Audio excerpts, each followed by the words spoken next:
Seorang pemuda yang sering dibuli oleh teman-temannya mendadak mendapatkan motivasi untuk menciptakan sebuah mesin pembunuh demi membalaskan dendam atas kematian ayahnya.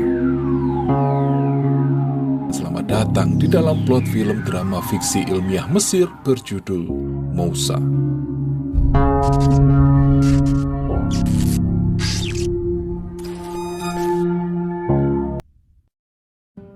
Yehya, seorang mahasiswa teknik yang pendiam dan juga brilian, saat itu ketahuan oleh dosennya sedang mengobrol dengan teman sebangkunya ketika kelas sedang berjalan.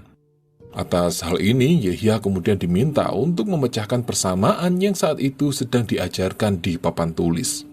Mengejutkannya, pemuda itu berhasil menyelesaikan persamaan tersebut dengan menggunakan metode baru yang bahkan belum pernah diajarkan di kelas. Yang tentunya hal ini membuat profesornya menjadi cukup jengkel. Terlebih setelah Yehya menawarkan diri untuk menjelaskan kepada sang profesor mengenai metodenya yang dianggap lebih cepat dan inovatif. Merasa direndahkan, sang profesor pun marah dan lantas mengusir Yehya dari dalam kelas. Selama perjalanan di lorong, Yehya tanpa sengaja bertabrakan dengan siswa lain yang kemudian karena kesal siswa itu mulai memukuli Yehya. Yehya sendiri tidak bisa melakukan banyak hal karena dia memiliki beberapa gangguan mental sehingga membuatnya kesulitan untuk berkomunikasi dengan baik. Beruntung teman kelasnya yang bernama Rika segera membantu Yehya untuk menyudahi keributan tersebut. Di sana juga ada gadis lain bernama Maryam yang sangat disukai oleh Yehya, namun dia sama sekali tidak berani mengutarakan perasaannya. Di malam hari ketika membantu sang ayah untuk membuat jam, Yehya mulai bercerita tentang bagaimana dia dipukuli di sekolah, serta fakta bahwa gadis pujaannya melihat semua kejadian itu. Mendengar ini, sang ayah pun mencoba menghiburnya untuk membangkitkan kembali semangat Yehya. Tidak lama kemudian, seorang pria bernama Neser mendatangi rumah mereka untuk menanyakan keberadaan istrinya. Yang kemudian diketahui kalau istri Neser dulunya bekerja kepada ayah Yehya. Namun, karena Neser selalu melecehkannya, ayah Yehya pun berusaha membantu perempuan itu untuk melarikan diri dari Neser.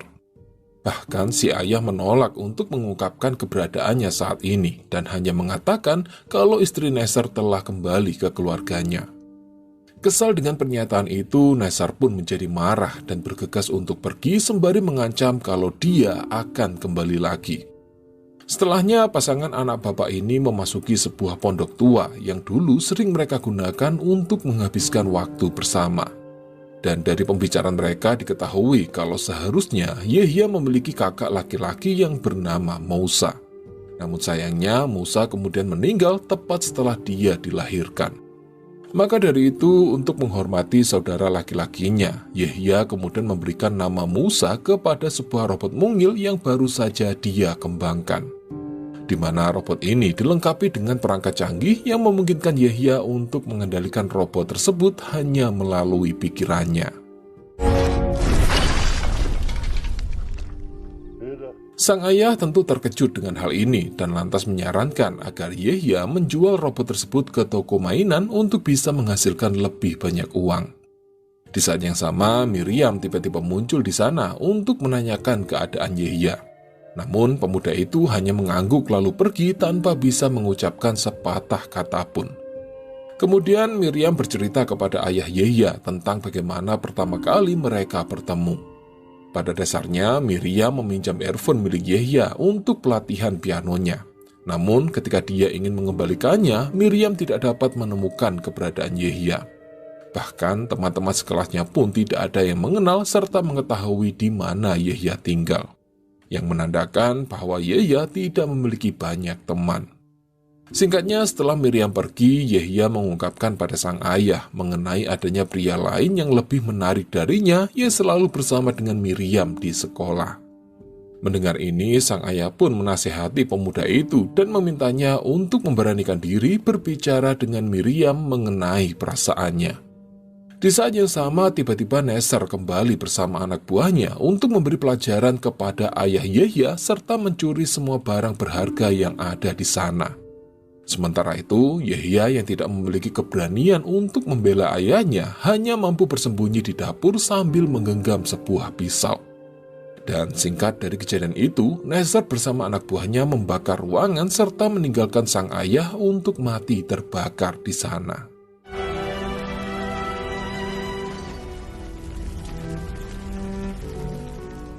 Setelah kematian ayahnya, Yahya mengalami depresi berat. Dia kemudian memutuskan untuk menjual rumah tersebut, lalu pindah ke pondok kecil yang kini menjadi satu-satunya kenangan tentang ayahnya.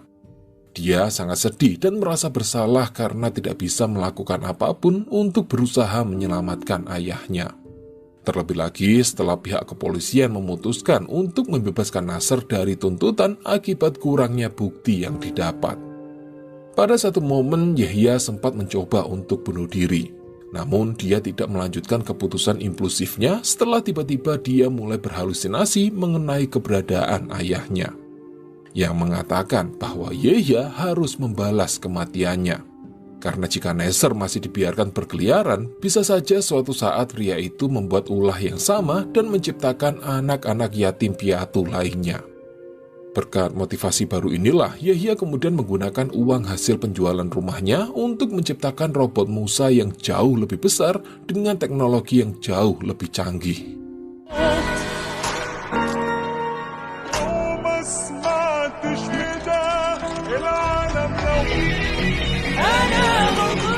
Setelah menghabiskan waktu berhari-hari untuk membangun sebuah robot yang sangat kuat, Yahya segera membawa robot itu dan secara diam-diam mengikuti Neser ke tempat persembunyiannya saat ini.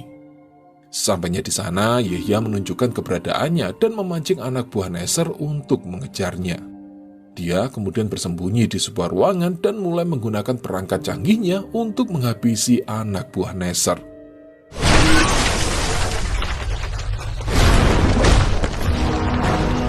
Setelahnya, robot tersebut melemparkan sepotong kayu ke arah Neser yang saat itu ketakutan dan berusaha melarikan diri. Berikutnya, Neser dimasukkan ke dalam mobil dengan pintu yang dilas untuk membuatnya tidak bisa melarikan diri. Dan terakhir, Yahya membalikan mobil itu dan lantas membakar Neser hidup-hidup di dalamnya.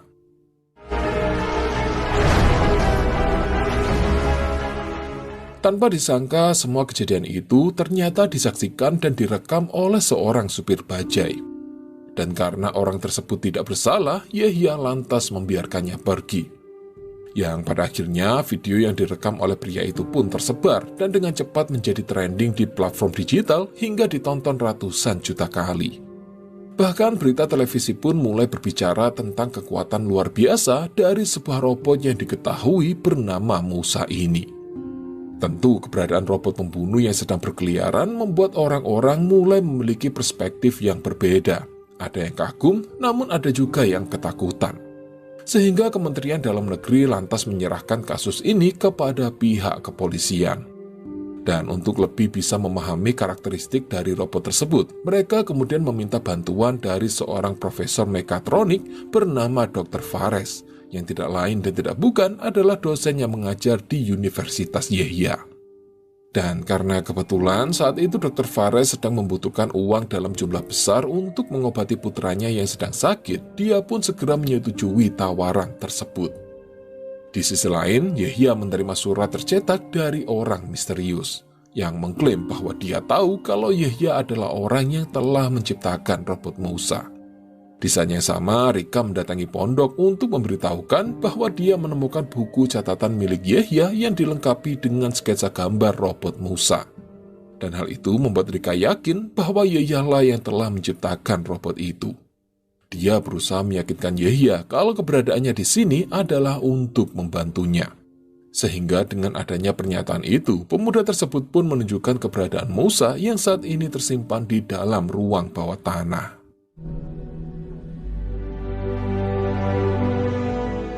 Setelah membicarakan semua hal, Rika lantas membawa Yahya ke sebuah garasi terbengkalai miliknya untuk membantu aksi Yahya selanjutnya.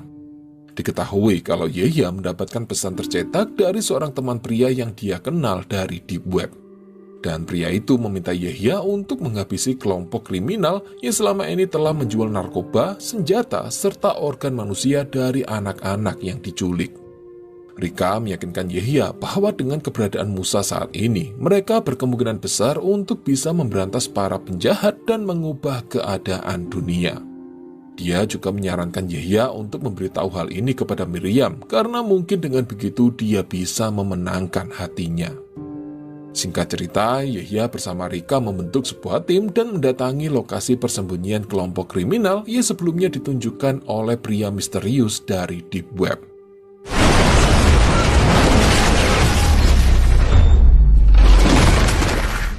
Dalam penyerangan ini, Yehya sempat dibuat kesal setelah para penjahat itu berhasil beberapa kali menjatuhkan Musa menggunakan ledakan bahan bakar serta bom. Meski begitu, pada akhirnya Musa bisa kembali bangkit untuk menghabisi semua penjahat dan melepaskan tawanan anak-anak di sana.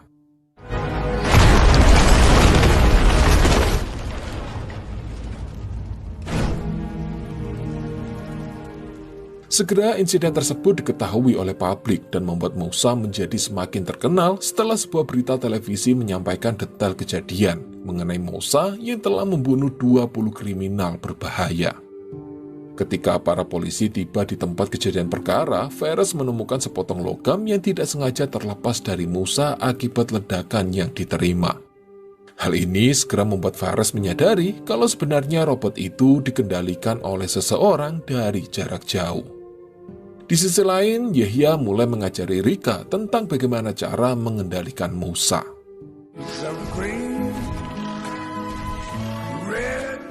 Selanjutnya, mereka terus menjatuhkan kelompok-kelompok kriminal lain dan menyelamatkan lebih banyak orang dari ancaman bahaya. Tindakan ini membuat Musa semakin mendapatkan peningkatan popularitas dan mulai disukai oleh banyak orang dari hari ke hari. Hingga sampai pada suatu saat, Rika dengan sengaja membawa Miriam ke tempat persembunyian mereka dengan harapan agar Yehya bisa semakin dekat dengan Miriam. Sayangnya, Miriam yang akhirnya menyadari kalau Yehyalah orang yang berada di balik aksi robot Musa lantas menjadi sangat marah. Sebab Miriam percaya bahwa apa yang dilakukan oleh Yehya selama ini adalah tindakan yang salah. Karena pada dasarnya, Yehya bisa saja menjadi seorang pahlawan tanpa harus bersembunyi di balik sebuah robot. Ungkapan itu tentu membuat Yehya merasa sedih, namun Rika segera mendekatinya untuk membuat pemuda itu kembali bersemangat. Berikutnya, Rika mengatakan kalau mereka harus segera menyembunyikan Musa di tempat yang aman, karena sekarang mereka tidak bisa lagi mempercayai Miriam. Yang mana dugaan ini pun kemudian terbukti setelah beberapa waktu kemudian sekelompok polisi mendatangi tempat tersebut untuk mencari keberadaan Musa. Dan meski mereka tidak bisa menemukan robot di sana, namun para polisi itu tetap membawa Yehya ke kantor untuk dilakukan interogasi. Dan beruntung karena tidak adanya bukti yang memberatkan, Yehya pun akhirnya dibebaskan. Sementara itu, Dr. Fares yang mendapati bahwa penyakit anaknya menjadi semakin memburuk, lantas bertindak lebih agresif pada penyelidikannya. Karena dia yakin kalau Yehyalah orang yang berada di belakang robot Musa. Untuk itu, dia kemudian pergi menemui seorang pengusaha kaya raya bernama Samir yang merupakan ayah kandung dari Miriam. Di mana ternyata selama ini Samir diam-diam mengikuti pergerakan polisi untuk ikut melakukan penyelidikan kepada robot Musa. Di sana, Fares memberikan penawaran di mana jika Samir bersedia untuk bekerja sama, maka nantinya dia akan menyerahkan Musa agar perusahaan Samir bisa mempelajari serta menjual robot itu ke pasar. Dan sebagai gantinya, Fares meminta sejumlah besar uang untuk dia gunakan mengobati putranya. Singkat, setelah kedua belah pihak setuju, Fares menyewa jasa dari beberapa orang untuk melakukan skenario pembajakan di dalam sebuah kereta yang sedang berjalan. Salah satunya merekam aksi teroris itu untuk kemudian disiarkan ke publik demi memancing kedatangan Musa. Yang pada akhirnya, tepat setelah berita aksi teroris ini mulai menyebar di media televisi, Yehya yang tidak menaruh rasa curiga sedikit pun lantas segera membawa Musa ke tempat kejadian perkara bersama dengan Rika. Akan tetapi, ketika Yehya sedang sibuk mengendalikan Musa untuk menangani kasus pembajakan ini, Dr. Fares melancarkan rencana lain dengan secara diam-diam menculik Maryam tanpa memberitahu Samir. Karena dia yakin kalau gadis ini adalah titik lemah dari Yehya. Dalam prosesnya, para pembajak juga menggunakan sebuah alat pengacau sinyal yang membuat koneksi Yehya pada Mousa sempat terputus. Dan momen ini segera dimanfaatkan oleh para pembajak untuk berusaha memotong lengan robot tersebut menggunakan gergaji mesin. Beruntung saat itu ada seorang remaja di dalam gerbong kereta yang berusaha merebut alat pelacak sinyal dari tangan para pembajak. Yang mana hal ini pun membuat Yehya berhasil terhubung kembali dengan Mousa untuk berusaha melawan para penjahat serta membantu para penumpang untuk berpindah dari satu gerbong ke gerbong lainnya.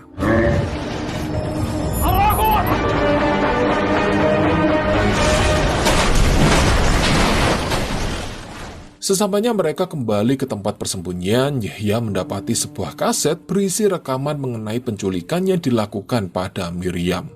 Dan meski Yehya sangat khawatir dengan hal ini, namun Rika segera mengatakan bahwa mungkin ini adalah sebuah jebakan. Untuk itu, keduanya lantas pergi menemui ayah Miriam demi meminta bantuan. Dan tentu ini membuat Samir terkejut karena gadis yang diculik oleh Fares adalah putrinya sendiri. Dengan marah, Samir lantas menghubungi Fares. Namun, dalam percakapan itu, Fares justru memberikan batas waktu 24 jam kepada Yehya untuk segera menemuinya dan menyerahkan robot Mousa kepadanya. Atau kalau tidak, maka Miriam akan dia bunuh. Singkatnya, dengan bantuan temannya yang ada di Deep Web, Yehya berhasil melacak lokasi keberadaan Dr. Fares dan segera pergi ke sana sendirian tanpa membawa Mousa serta Rika.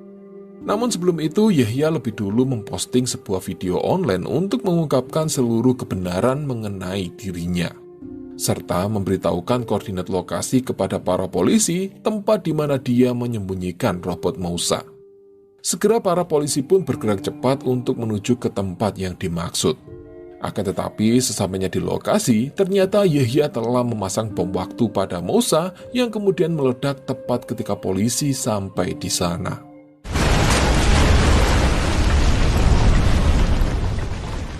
Kabar mengenai hancurnya robot Mousa ini segera sampai ke telinga Dr. Fares yang saat itu sedang menahan Yehya di ruangannya. Kesempatan ini kemudian digunakan oleh Yehya untuk membuat sebuah penawaran, di mana jika Dr. Fares melepaskan Miriam, maka dia bersedia untuk menggambar kembali seluruh rancangan robot Mousa. Yang kemudian tawaran ini pun segera disetujui oleh Dr. Fares.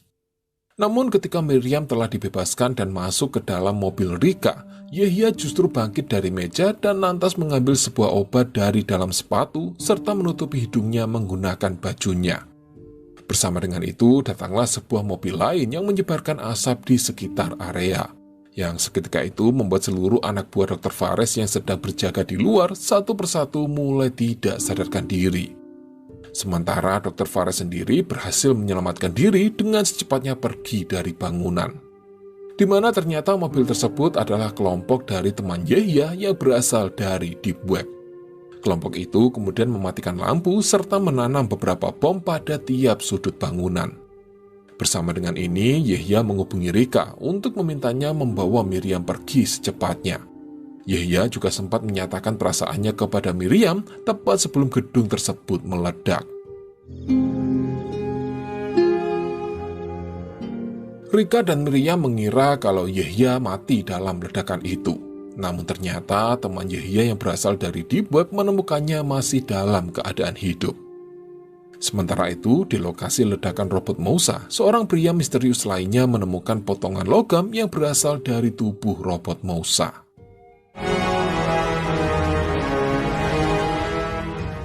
Dan begitulah kisah yang dibawakan oleh sebuah film drama fiksi ilmiah Mesir berjudul Mousa.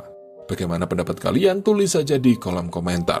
Saya ucapkan terima kasih untuk kalian yang sudah menonton. Silahkan like kalau suka videonya, silahkan dislike 2 kali kalau tidak suka. Sampai jumpa di video berikutnya dan bye-bye.